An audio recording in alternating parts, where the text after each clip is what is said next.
হুট করেই বাসায় মেহমান এসে হাজির, কী দেবো না দেবো ভাবতে ভাবতে ঝটপট করে আমি এই ফুলকপির পাকোড়াটা তৈরি করে দিলাম। তো মেহমান খাওয়ার পর বলতেছে যে এটা যে হোটেলে তৈরি করা হয় ফুলকপির পাকোড়া তার থেকেও নাকি বেস্ট ছিল।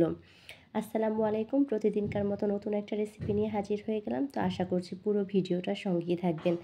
তো এখানে আমি বড় সাইজের একটা ফুলকপি থেকে অর্ধেকটা অংশ ছোট ছোট করে কেটে নিয়ে একটু ভাপিয়ে নিয়েছি।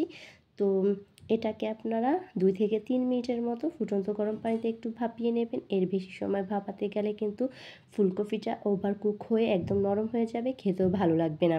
তো এখন আমি পাত্রে এখানে প্রথমে চালের গুঁড়া, তারপরে বেসন নিয়েছি, তারপর দিয়ে দিলাম এখানে আমি বেকিং সোডা যাতে ক্রিস্পি ভাবটা চলে আসে। তো এরপর স্বাদ মতো লবণ, হাফ চামচ করে হলুদ, মরিচ, তারপর জিরার গুঁড়া, 1 চা চামচ চিলি ফ্লেক্স আর এই ম্যাজিক মশলাটা অবশ্যই দেওয়ার চেষ্টা করবেন, এতে করে টেস্ট যা পরিমাণ মজার হয়।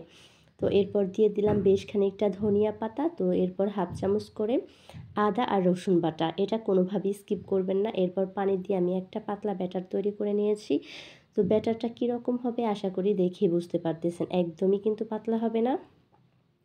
তো আমি কিন্তু এখন এর ভেতরে ফুলকপি নিয়ে বেশ খানিকটা সময় ধরে এটাকে একদম একটু ব্যাটারের ভেতরে লাগিয়ে নেব, কারণ যাতে ফাঁকা ফাঁকা যে থাকে ফুলকপির ভেতরের, তো ওগুলোর ভেতরেও যেন ব্যাটারটা পুরো দমে একদম ঢুকে যায়।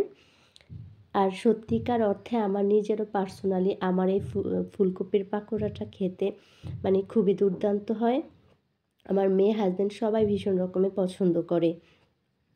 তো এখন এখানে আমি তেলটা গরম করে নিয়েছি।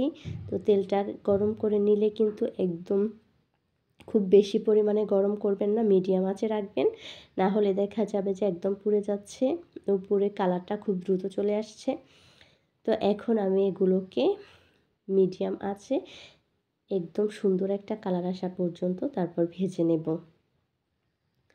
তো একে একে করে আমি সবগুলো ফুলকপি একটু দিয়ে দিলাম। তো এখন উল্টে পাল্টে খুব সুন্দর মতো একটু ক্রিস্পি করে ভেজে নেব।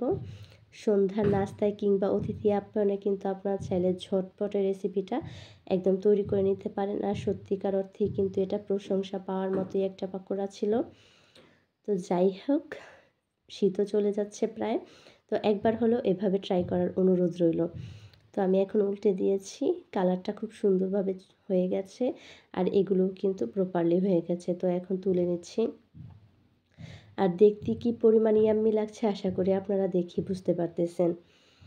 তো সবাই কিন্তু পছন্দ করবে বিকেলে চায়ের নাস্তায় স্ন্যাক্স হিসেবে, মানে খুবই মজাদার একটা কম্বিনেশন। তো ভালো লাগলে একটু শেয়ার করে দেবেন। সবাই ভালো থাকবেন, সুস্থ থাকবেন। আল্লাহ হাফিজ।